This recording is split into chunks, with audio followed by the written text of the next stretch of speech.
मुअज़्ज़ज़ नाज़रीन अस्सलाम वालेकुम। इस वीडियो में हम बात करेंगे क्रिश उस्मान के वॉल्यूम 152 के लास्ट पार्ट के बारे में, जो कि पार्ट 7 है। एपिसोड के शुरुआत में उस्मान साहब यानी शहर में दाखिल होते हैं और घोड़े से उतरने के बाद आगे बढ़ते हुए पूछते हैं हालात कैसे हैं। तो सरदार कुंदुस कहते हैं आयशा ने आंखें खोली लेकिन उसकी हालत ठीक नहीं है। ये कह सकता हूँ कि आयशा चली गई और उसकी जगह किसी और ने ले ली। अलाउद्दीन कहता है उसकी जिस्मानी सेहत ठीक है हुजूर, लेकिन जहर ने उसकी रूह को मुतासर किया। तो एलचम कहती है जब तक ऐसा करने वाले को उसकी सजा नहीं मिलती तो हम सबको यकसा घबराहट होगी उस्मान साहब। जवाबन उस्मान साहब कहते हैं बिल्कुल फिक्र ना करें, इंशाल्लाह आज इंसाफ होगा। उधर यूनुस एमरे जिंदान में होलोफेरा के पास जाते हैं और सलाम के बाद जिंदान को देखते हुए कहते हैं मुझे मदरसा यूसुफिया आने का मौका मिला। होलोफेरा तुम्हारा शुक्रिया। तो होलोफेरा कहती है मैं आपका शुक्रिया अदा करती हूँ, लेकिन आपने इसे मदरसा क्यों कहा? यहाँ इंसान क्या सीखता है? तो यूनुस एमरे कहते हैं यूसुफ अलैहिस्सलाम ने अपने हमरा सजा पाने वाले बहुत से लोगों को यहाँ पे हक की तालीम दी और उनको ईमान की दावत भी दी। तब से इस जगह को मदरसा यूसुफिया कहा जाता है। जहाँ तक सीखने की बात है, किसी की जान को निशाना बनाने वालों को जान की कदर सिखाई जाती है, खयानत करने वालों को ईमानदारी की कदर सिखाई जाती है, उसे हिलाल की कदर सिखाई जाती है जो हराम की तरफ बढ़ता है। यह सुनकर होलोफेरा कहती है चाहे एक शख्स पहले से इन चीजों को जानता हो, उसके बावजूद उस पर इल्जाम लगाया गया हो और उसे जेल में डाल दिया गया हो, वो क्या सीखेगा यूनुस एमरे? तो यूनुस एमरे कहते हैं क्या हमने नहीं कहा कि यह मदरसा यूसुफिया है? यूसुफ अलैहिस्सलाम को भी तोहमत की वजह से जेल में डाल दिया गया। वो कसूरवार नहीं थे, लेकिन कुछ ऐसी चीजें थी जो उन्हें जाननी और सीखनी थी, सब्र और अल्लाह पर भरोसा।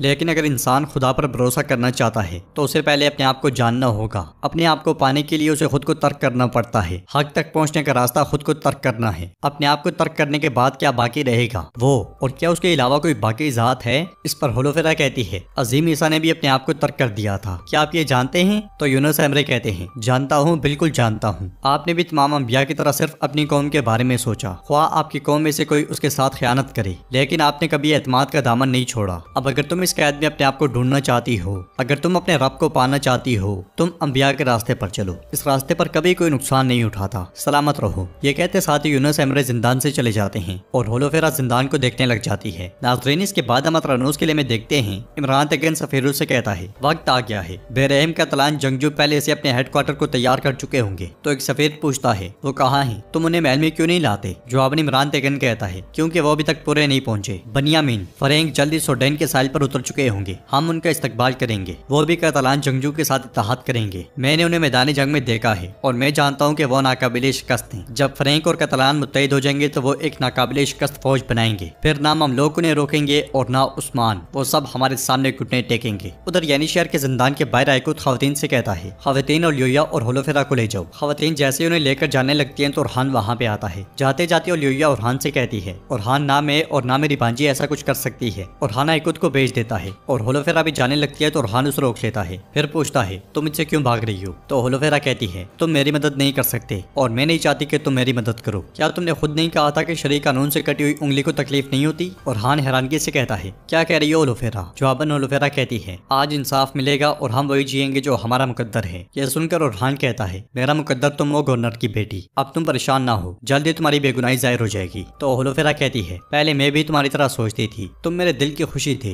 लेकिन मैं इस ख्वाब से बेदार हुई और तुम भी जाग जाओ। मैं तुम्हें दोबारा नहीं देखना चाहती, ओरहान मुझे भूल जाओ। ये कहते साथ ही होलोफेरा चली जाती है और ओरहान बहुत ज्यादा परेशान हो जाता है। आयकुत उन सबको लेकर सहन में पहुंचता है। बाकी सब लोग भी सहन में मौजूद होते हैं। देखते देखते उस्मान साहब भी वहाँ पे आ जाते हैं और कहते हैं और यूया होलोफेरा आगे बढ़ो। उनके आगे आने पर उस्मान साहब भी आगे बढ़ते हैं और कहते हैं और यूया तुम्हारा मकसद अल्चम खातून को मारना था, लेकिन तुमने आयशा खातून को जहर दे दिया, हकीकत बताओ आप। तो यूया कहती है मलून खातून ने मुझसे यही सवालात किए उस्मान साहब, मैंने आयशा खातून को जहर नहीं दिया। यह सुनकर उस्मान साहब उसे अंगूठी दिखाते हुए कहते हैं ये किसकी अंगूठी है? जवाबन और यूया कहती है अंगूठी मेरी है, लेकिन इससे क्या साबित होगा? तो उस्मान साहब कहते हैं इसके अंदर का जहर बहुत सी बातों को साबित करता है, अब बताओ इस पे मौजूद जहर कहाँ गया? तो मैं तुम्हें बता दूं कि अब ये आयशा खातून के रगों में दौड़ रहा है, वो मौत से लड़ रही हैं, तो में से किसी ने ये जहर पानी में डाल दिया। तो यूया कहती है उस्मान साहब जब से मैं आपके महल में आई हूँ कैदी बन के रह रही हूँ, मैं अकेले कमरे से बाहर कभी नहीं निकली। चाहे तो मलून खातून से पूछ लें। मलून खातून भी उसकी बात की गवाही देती है और पूछती है अगर किसी और ने देखा है तो वो बता सकता है। सबकी गवाही और यूया के हक में आती है। फिर उस्मान साहब होलोफेरा से कहते हैं होलोफेरा अब तुम बताओ।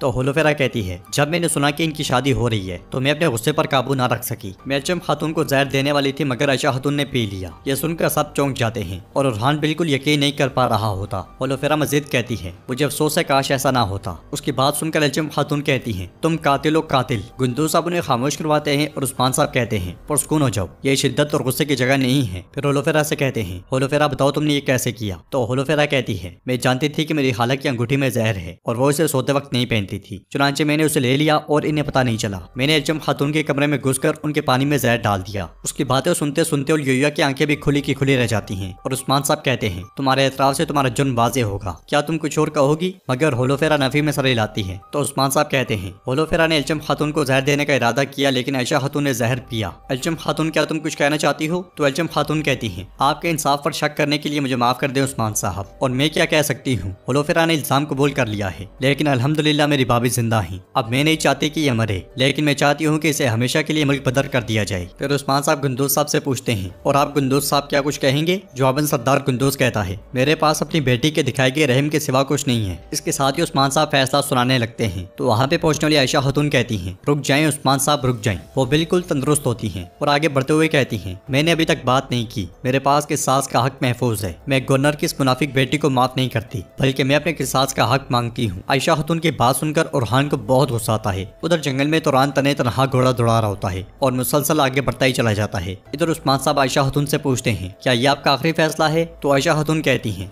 इंसाफ का तकाजा यही है, बेरहम इंसान पर रहम करना दुरुस्त नहीं, मैं किसास का हक मांगती हूँ। बहरी भी वहाँ पहुंचकर ये सारा मंजर देखने लग जाती है और उस्मान साहब फैसला जारी करते हुए कहते हैं, मैं अपने फैसले का ऐलान करता हूँ। होलोफेरा ने एल्चम खातून की जान लेने की कोशिश की और आयशा खातून को जहर दे दिया। इसने पेशवानी का इजहार किया मगर पछतावे के बावजूद इसे अपने किए का बदला रहम के जरिए नहीं मिला। अब इसकी सजा कसास से मिलेगी, इसे वही पानी पिलाकर मार दिया जाए जिससे इसने आयशा खातून को जहर दिया था। ये सुनते साथ ही आंद्रा रोने लग जाती है मगर युया कोई परवाह नहीं करती। ओरहान भी बहुत ज्यादा हो जाता है और उस्मान साहब कहते हैं, कसास में अमन है, खुदा तुम्हारे गुनाहों को माफ कर दे होलोफेरा। इसके साथ ही अलाउद्दीन होलोफेरा को पानी दे देता है। होलोफेरा ओरहान की तरफ देखती है तो ओरहान नफी में सर हिलाता है मगर होलोफेरा कहती है, मुझे माफ कर दो ओरहान। ये कहते साथ ही वो पानी पी जाती है। पानी पीने की कुछ देर बाद उसे तकलीफ होना शुरू हो जाती है और वो खांसते खांसते जमीन पर गिरकर निढाल हो जाती है। आंद्रा और युया उसे पुकारती ही रह जाती है। यह मंजर देखकर ओरहान भी काफी ज्यादा गमगीन हो जाता है और होलोफेरा की आंखें बंद हो जाती हैं। खवातीन होलोफेरा को स्ट्रेचर पर रख देती हैं और सिपाही उसके ऊपर कफन रखकर उसे वहां से ले जाते हैं। आयशा खातून कहती हैं, आखिरकार इंसाफ मिल गया। तो गुंदोज साहब कहते हैं, खुदा का शुक्र है, काश अगर ये सब ना होता, लेकिन इसने जो बोया वही काटा। इसलिए में तुरान बहुत तेजी से हवेली में दाखिल होता है और भागता भागता उस्मान साहब के पास आकर कहता है, जनाब सलीबियों का दस्ता हरमांस के करीब है, वैलीजिक के पास पड़ाव डालेंगे। यह सुनकर उस्मान साहब कहते हैं, वैलीजिक के पास है, इसका मतलब है कि वो बाकियों के साथ मुत्तहिद हो जाएंगे। अगर वो मुत्तहिद हो गए तो उनको अलग करना बहुत मुश्किल हो जाएगा। सिपाहियों अपने घोड़े तैयार करो, यह सरजमीन दोस्त बनकर आने वालों के लिए वतन और दुश्मन बनकर आने वालों के लिए कब्र है, उन्हें आने दो, हमारी जमीन बहुत ज्यादा है, हम उन सबको इन्हीं जमीन में दफन कर देंगे इंशाअल्लाह। और नाजरीन, इसके साथ ये एपिसोड भी इख्तिताम पजीर होती है। कैसा लगा आपको ये कंप्लीट बोलम। उम्मीद है कि आपने कंप्लीट बोलम देख लिया होगा।